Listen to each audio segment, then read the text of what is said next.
You're listening to Climate Champions, a podcast from the Architects Journal. I'm Hattie Hartman, Sustainability Editor at the Architects Journal. In this series, we're honing in on the frenzy of activity in the built environment as COP26 gets underway in Glasgow. And I'm Hattie's co-host George Morgan, Director of 1.5 Architecture.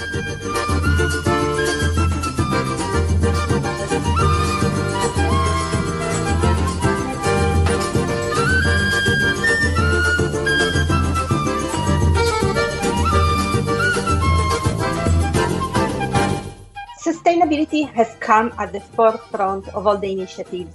Glasgow has pledged to become carbon neutral in 2030, which is much earlier than any other UK city. And what I really like about what Glasgow is doing is this idea of a just transition. Glasgow has been through a transition before, from an industrial city to a third sector city. And now we are in the brink of a new transition from a high carbon economy to a low carbon economy and our net zero goals. And we're learning from the first transition in order to make the second transition better.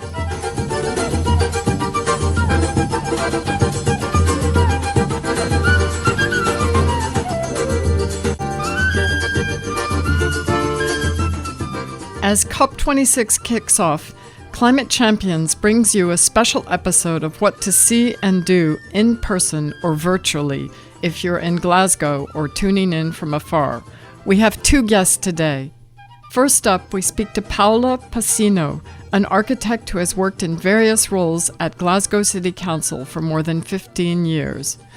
Well before Glasgow was named host city for COP26, Paola worked with Jan Gehl to lay the framework for many projects that are coming to fruition now. Paola is responsible for the Avenues, a public realm transformation of Glasgow City Centre, which we heard about in our last episode, and for commissioning New Practice to activate the pop-up site adjacent to the COP26 Secure Zone, also featured in our last episode. For anyone who is in Glasgow in person during COP26, or any time for that matter, Paola has put together 3 online tours which can be followed either on foot or cycling, of more than 200 sustainable projects around the city, many complete and some in the pipeline. Our second guest today is Eve Choi of ACAN, the Architects Climate Action Network, who will share with us what ACAN is up to in Glasgow during COP. In addition to the high-level talks which are taking place in the Secure Zone, there is loads to see and do around Glasgow. Also of interest to our listeners and a good way to engage even if you're not in Glasgow are the plethora of reports and initiatives released in the last few days in anticipation of COP26. I'll mention just 4, and you'll find the links in the show notes. The RIBA's Built for the Environment report, which we discussed at length with Simon Alford in episode 15, is aimed at a global audience, especially policymakers, and is packed with exemplar projects and policy recommendations. LETI, the London Energy Transformation Initiative's Climate Emergency Retrofit Guide, is a comprehensive unpicking of the UK retrofit agenda, and it is a must-read. Architects Declare has just released its long-awaited practice guide. This is both a guide to how to streamline your own practices operations and, critically, how to deliver this in projects. And finally, I do recommend the NLA's Resilient London report, for which I authored the lead essay, as a snapshot of what's happening on the ground in London in terms of climate adaptation, an area seriously lagging behind net zero. This report includes a showcase of more than 100 projects currently in the pipeline that are tackling resiliency and net zero in different ways. Now, in terms of events in Glasgow, here's a quick roundup. The UKGBC has teamed with more than 40 partner organizations to deliver a virtual pavilion with 17 exemplar projects and a daily program of events. The UKGBC will release its own report, a Net Zero Whole Life Carbon Roadmap, on Built Environment Day, which is November 11th. Check out the Sustainable Glasgow Landing at 220 Brumilaw, being curated by New Practice with a full program of fringe events throughout the 2 weeks and a place where you can wind down and have a pint at the end of the day. Look out for one of the closing sessions by Scott Macaulay of the Anthropocene Architecture School, who will be looking beyond COP26 to what's next. For those of you who are really energetic, you can explore Glasgow through a series of 10K runs around different neighborhoods, an initiative put together by John Gilbert Architects partnering with CEDA, the Scottish Ecological Design Association. And for anyone who is going to be in Edinburgh, check out Space, a pop-up venue for architecture, carbon, and the environment, spearheaded by Bennett's Associates and others. Located at the old fire station near Edinburgh College of Art, Space will be open from 11 to 6 daily throughout COP26. And finally, I'd like to flag up the current issue of the AJ, our climate crisis issue, which takes a look at White Architecture's 20-story timber tower in northern Sweden, the current spate of buildings with green roofs and walls in the pipeline in London, and asks whether British Land's retrofit of One Triton Square was really necessary for a building that was less than 20 years old. And now to our guests. Paula, thanks for taking time out from your busy schedule to speak to us. You worked with Jan Gehl to lay the framework for much of the work that is currently underway in Glasgow today. What are the key outcomes of that early work? I would think that the main outcomes that came out of that was the lesson that Jan Gehl gives to all cities, which is to observe what your citizens do, talk to them, count every movement, and then transform the data that you have collected into action, which is what we did at the time. So the framework had a number of recommendations that now we are delivering, from big ticket items such as capping part of the motorway that cuts across Glasgow to smaller, more focused interventions that are being delivered in collaboration with the local community. Much of this work was already in the pipeline when Glasgow was named host city for COP26. So what specific initiatives has the city spearheaded as a result of hosting COP26? So sustainability has come at the forefront of all the initiatives. Glasgow has pledged to become carbon neutral in 2030, which is much earlier than any other UK city. But I wouldn't know that it's specifically COP26 that has triggered this. Glasgow recognized the importance of really leading the low carbon transition before we were granted the opportunity to host COP26. And of course, hosting COP26 has brought the spotlight on our city, where some of them were maybe wishful thinking and they will get a bit of push. But I would say that the heart of the city was already set in the right direction. And what I really like about what Glasgow is doing is this idea of a just transition. Glasgow has been through a transition before, from an industrial city to a third sector city. And now we are in the brink of a new transition from a high carbon economy to a low carbon economy and our net zero goals. And we're learning from the first transition in order to make the second transition better. Lots of local authorities have declared a climate emergency a couple of years ago, including Glasgow City Council. But with council budgets cut to the bone and members feeling controversial measures like low traffic neighbourhoods might threaten their re-election, there's a limit to what councils can do. So Glasgow has a climate emergency implementation scheme, and you've mentioned the ambition to be climate neutral by 2030. How's all that going, and how do you see the edges of what local authorities can do to address climate change? Yeah, I think you framed this question really well. We have a challenge in our hands because our budgets are depleted, especially after the pandemic. And there is always a balance to be struck between really pushing the envelope towards change and still allowing citizens to feel comfortable with a change that is maybe a bit more slow paced so that people can get used to what is coming. So certainly for local authorities, there are very many challenges. And in terms of budget, we are looking at working with the private sector. So it is completely recognized that local authorities cannot do everything on their own, just with their own budget, but we have to seek alliances and we have to work together with the private sector to be able to implement real and substantial change. And also, citizens of Glasgow are doers. So if you look at some of the initiatives that are happening on the ground, there is, for example, a citizens' energy company that is being created completely grassroots by citizens that want to embrace change.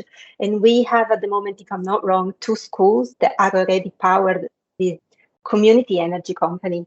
So I think that citizens of Glasgow are our main asset, and then working with the private sector and really finding allies to bring change forward. You mentioned behavioral change.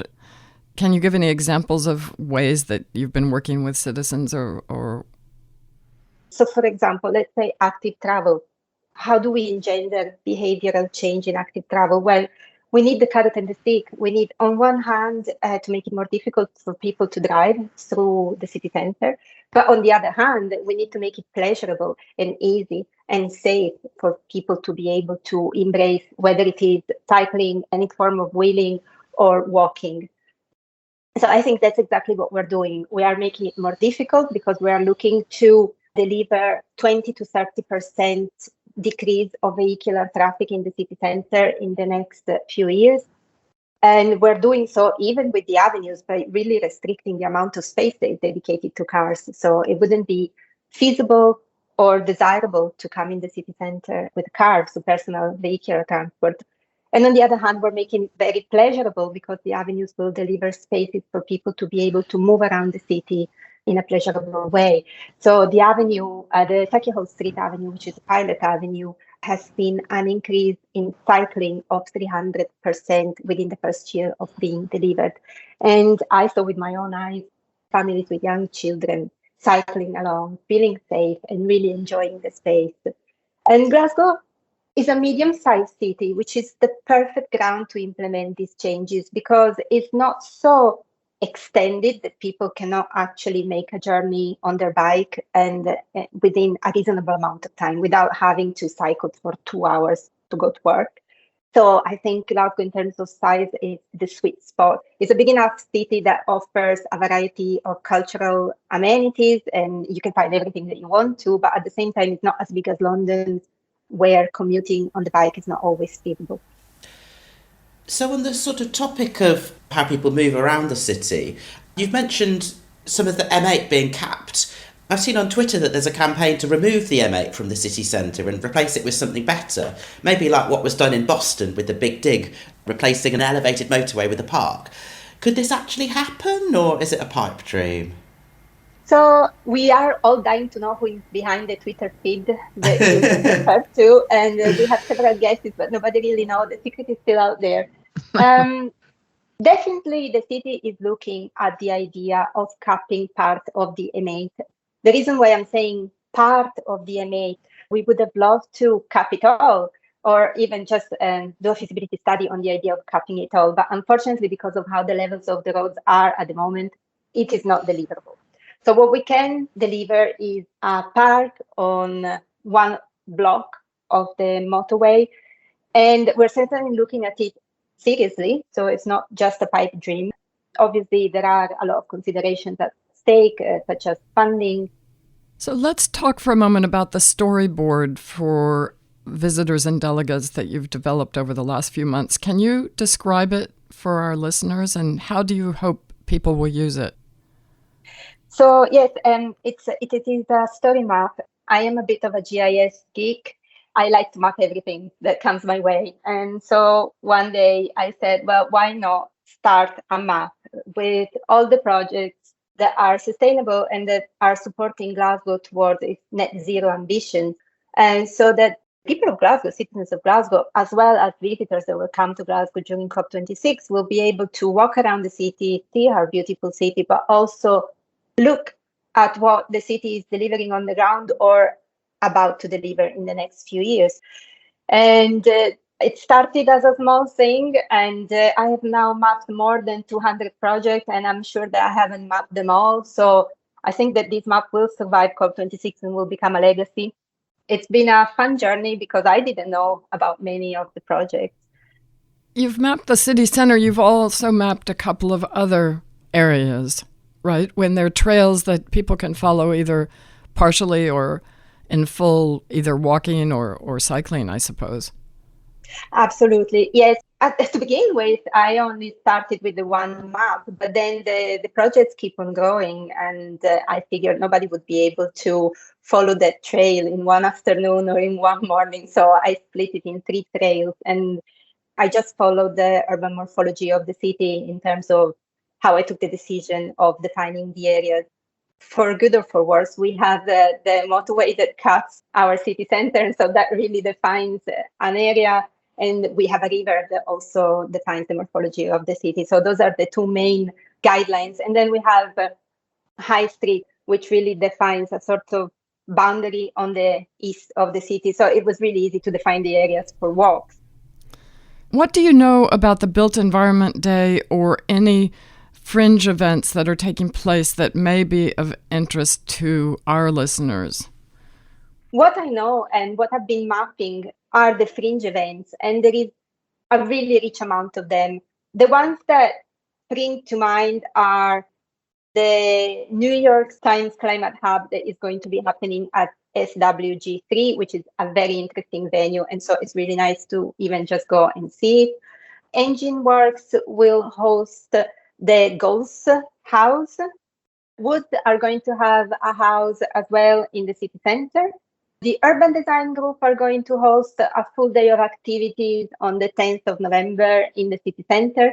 Local architects have organized COP runs. You can join them in the morning at breakfast time and run a few circuits around the city, again, to see the city, but also to see some of the sustainable projects that are being delivered. So yes, it's going to be a very busy time in the city. And obviously, my own event site and the Sustainable Glasgow Landing that now has launched its website and has a very intense program of events and very interesting stakeholders.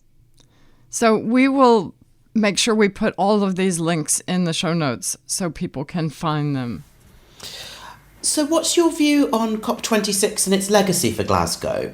Will there be any meaningful lasting benefits, do you think? Yes, and there will be. I think that COP26 has focused the mind, obviously, on sustainability. A few of the projects that I have delivered myself are legacy projects. And just to name one, because it's been an amazing project to deliver, we've been working with Bloomberg Foundation to deliver an area of street art under the motorway in front of the Anderson train station. I can see you nodding, so you might have seen it. The change in that location is unbelievable. The artwork is outstanding. Our artist, Gabriella Marcella, she's delivered an amazing work, and really the community has embraced it. In that location as well, we have prototyped rain gardens that collect water from the motorway. Civic engineers told us about that. Yeah, no, it sounds great. It is. And that's a legacy project that will stay with the citizens of Glasgow. But I think it's really the focus on climate and how important it is at every level, at local level and at global level. I think that's what is going to be the legacy of COP26 for the city of Glasgow. We developed an exhibition with University of Strathclyde and SHELG, the Centre for Environmental Law, to really explain to everybody why is COP26 important, and at local level, at a global level. And the exhibition can be seen at our Sustainable Glasgow landing site, but it can also be downloaded from the story map, so that anyone who would like to have a small exhibition in their school or in their city or in their house, by all means, they can download and print the panels. Yes, and you can also see this on your phone. So it explains COP26 and what it's all about at high level and brings it down to the everyday. Thank you, Paolo. That just sounds really interesting. It all sounds great. I used to live in Glasgow, so yeah, I'll have to pop up and check out all these great projects.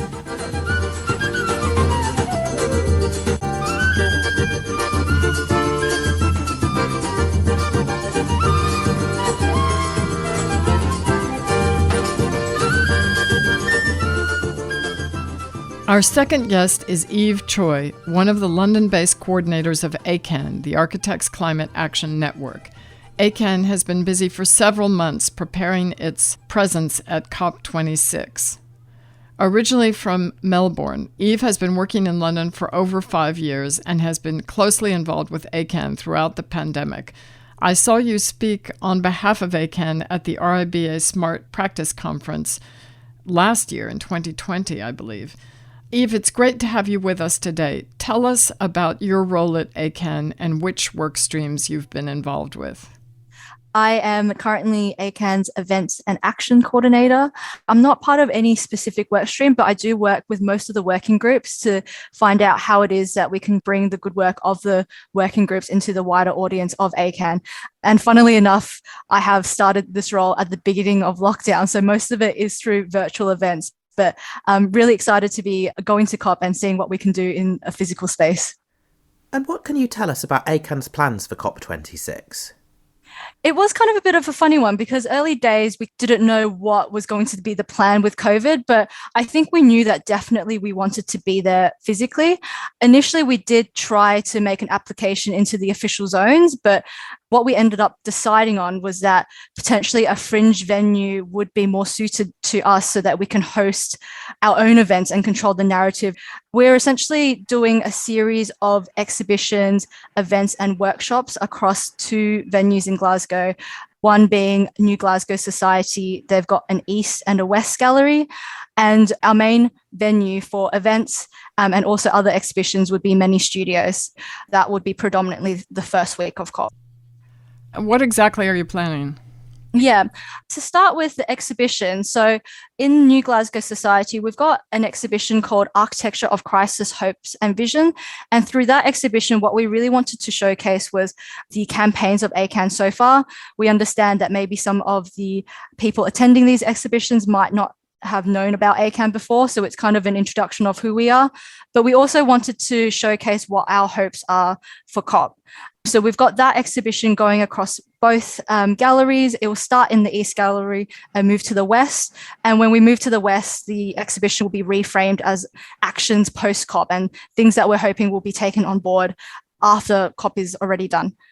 In Many Studios, what we have planned is a series of events that both ACAN and also from our partner organizations. Our approach to our events during COP was really going back to basics and reconsidering who our target audience is.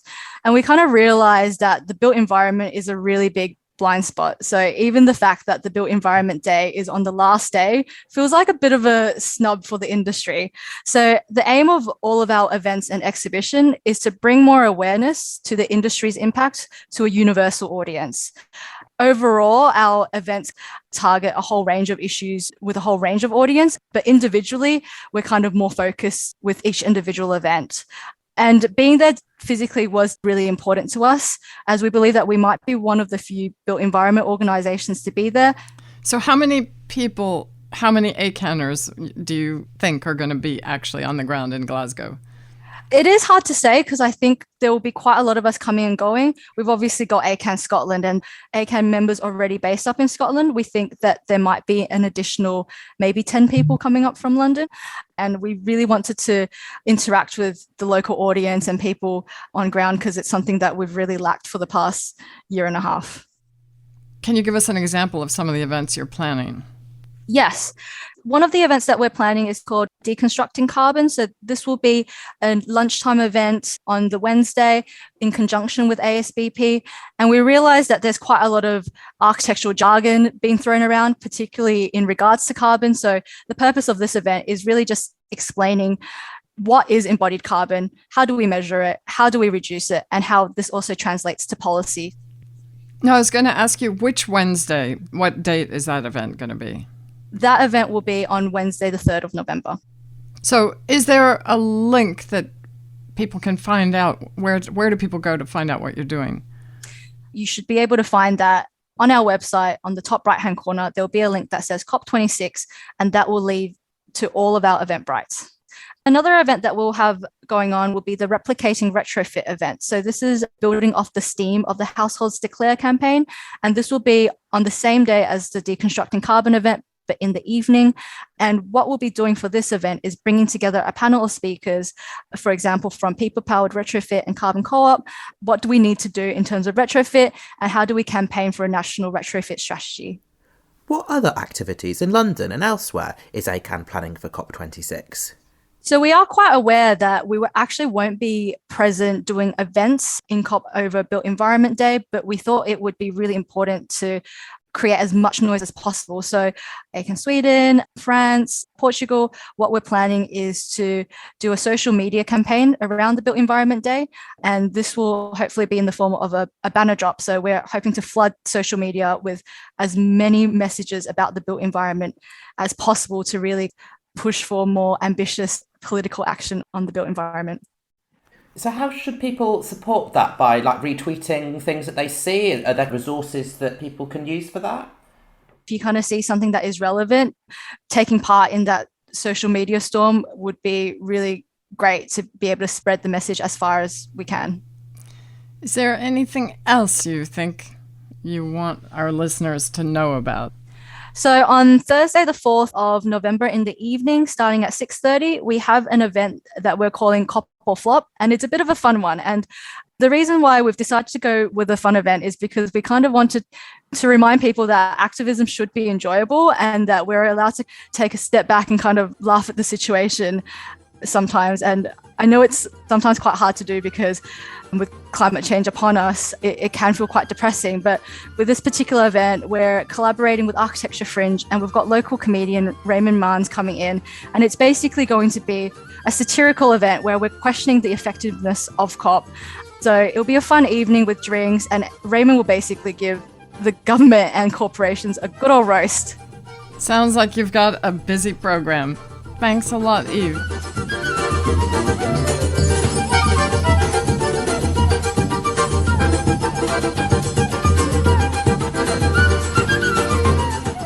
Once COP26 is behind, our next series of episodes will delve into the topic of reuse, and we'll kick off by talking to reuse pioneer Duncan Baker Brown about where he sees the reuse agenda really gaining traction.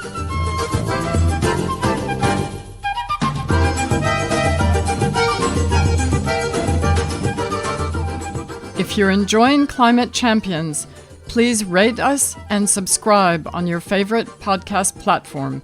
It helps people find us so we can build an audience. You can find the show notes for this and previous episodes at architectsjournal.co.uk/podcasts. Thanks for listening.